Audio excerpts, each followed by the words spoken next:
Om Swastiastu. Perkenalkan, nama saya Kadek Dwi Gita Cahyani Putri, nomor absen 14 dan dari kelas 11 MP1. Di sini saya akan membawakan materi yaitu peran masyarakat luar negeri terhadap ilmu ekonomi. Nah, setiap negara itu pasti memiliki kondisi geografis dan iklim masyarakat yang berbeda-beda. Ada negara yang memiliki sumber daya alam yang melimpah, namun dari segi SDM mereka itu kurang. Maka dari itu, mereka itu pasti membutuhkan sumber daya manusia dari negara lain. Nah, terjalinlah peran masyarakat luar negeri dari segi ekonomi.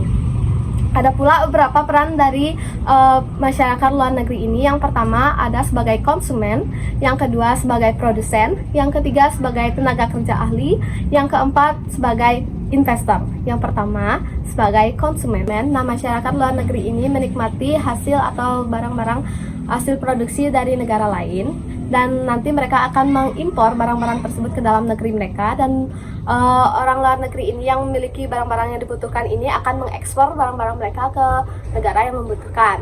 Nah, ada pula tindakan konsumsi yang dilakukan oleh masyarakat luar negeri itu. Yang pertama, mereka pasti akan membeli barang-barang yang tidak diproduksi dari negara mereka. Yang kedua, mereka akan menikmati fasilitas-fasilitas yang tersedia dalam negeri mereka ataupun dalam negeri lain yang bisa kita sebut sebagai pasar dan stasiun, lalu bandara dan lain sebagainya. Lalu yang ketiga itu mereka menikmati objek wisata yang disediakan oleh negara lain. Contohnya seperti Indonesia. Indonesia itu kan tidak kalah dengan objek-objek wisatanya, terutama Bali, Jogja, Jakarta, apalagi Bandung. Nah, contohnya mereka menikmati pantai yang ada di Bali, dan mereka menikmati pemandangan Candi Borobudur. Lalu yang keempat itu mereka itu membutuhkan tenaga kerja ahli dari negara lain. Contohnya negara kita itu kan lumayan cukup mampu dalam segi sumber daya manusianya. Jadi negara kita ini mengekspor atau kita memberikan tenaga kerja kita ke negara lain. Contohnya seperti TKW.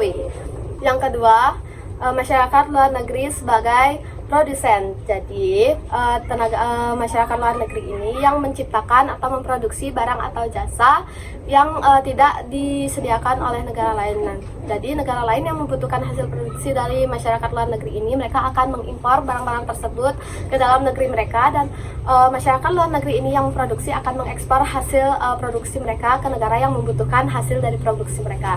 Nantinya mereka akan jadi negara yang tidak memiliki barang-barang tersebut akan menikmati hasil dari produksi negara lain yang kualitasnya cukup tinggi. Yang ketiga, masyarakat luar negeri sebagai tenaga kerja ahli.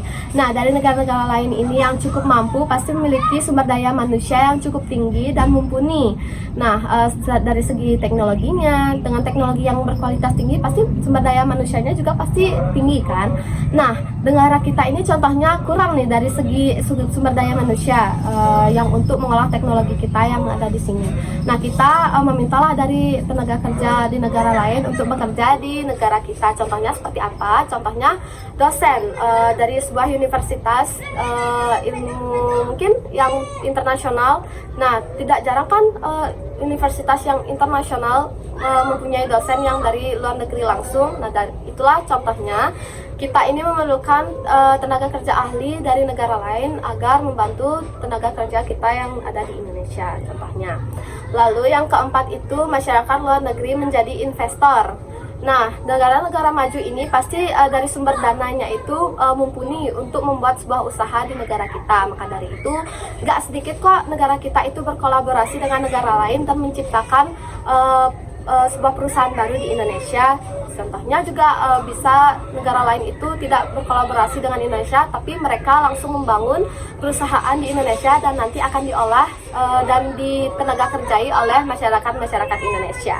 Nah, sekian dari presentasi saya. Apabila ada kesalahan informasi, kesalahan perkataan, saya ucapkan mohon maaf. Dan atas perhatiannya saya ucapkan terima kasih dan Param Santi.